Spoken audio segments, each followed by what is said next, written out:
Ask the Expert is what we are doing today. We are talking to Ruan from Vleis Central, and we are talking vaccination processes and how they can be done much more efficiently.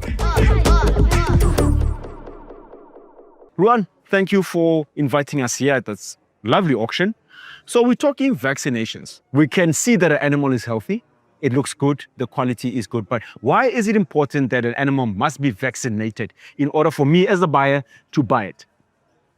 I think it's important for the buyer to know he going to bought some cattle at an auction. If it's vaccinated, it gives him more comfort. And I think on this stage, we must try to get the state involved to all the auction houses to get starting vaccinated at the auction. Because all the facilities is there, the animals is checked and they are healthy, and then we can start to vaccinate them at the auction, and we can put the ear tag in, and the traceability forward it's so much better. Some people must say, the auction, no. But you said you got facilities. Give me some of those facilities. Ek kan 'n bietjie Afrikaans praat mee, maat. Okay, die facilities, ek dink op die stadium wat vir my goed is van die facilities, ek meen as jy by die veiling aankom, jy het klaar jou checking gedoen, jy weet jou diere is skoon. Jy kom by die veiling, hulle word weer deur 'n tegnikus, gesondheidstegnikus ondersoek. Die dier is, as hy nie fout kry nie, dan gaan hy in na die volgende area toe. Al die professionele mense wat weet om die diere te werk, is daar. So hulle kan die staat help om die diere daar by die veilingsperseel kan hulle die inenting doen. En dan kan ons gelyktydig wat ons nou al lank van wat hulle traceability wil toepas, kan ons het die kopklampe en alles is by elke veilingsfasiliteit, ons moet dit daar hê vir die biosekuriteit, dan kan hulle oorgaan en hulle kan klaar die tag inset en hulle kan klaar op 'n traceability system kom. Which is why also it is very important for the state to work together with Vleis Central and other organizations. So do you guys as Vleis Central, are you willing to work together with the state in this regard?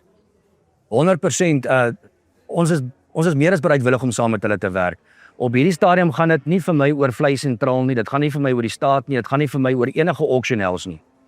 Dit gaan vir my oor die toekoms vir die voortbestaan van ons samelewing in die boerdery. So ons is meer as bereidwillig om saam te werk en dit is hoekom ons al by verskeie areas ons bereidwilligheid ingestem het om te help om krale op te slaan om diere te vaccinate waar hulle nie facilities het nie. I saw pictures of lines and lines and lines of bakkies, of farmers coming to get their animals vaccinated. How has the response been on the ground? Ek dink op hierdie stadium is die respons op die ground is goed. En ek wil amper sê 'n maand terug as jy vir almal gevra het almal getwyfel en gesê nee, hulle wil nie vaccinate nie. Tot die proses nou in werking getree het en almal het gesien maar dis te goeie vir elkeen. Dit werk. Ek dink die sterftes en goed is baie minder. So ek dink ons is op die regte pad. Ons moet net aanhou, ons moenie moed verloor nie, ons moenie die toue gaan laat lê nie. Ons moet kyk wat kan ons doen om net nog beter vorentoe te gaan. Ek dink op hierdie stadium die back and claw is 'n staatsbeheerde siekte, maar ek dink nie die staat moet dit alleen beklei nie. Ek dink hulle moet die privaat sektor inkry dat ons almal mekaar help en kyk wat kan ons doen.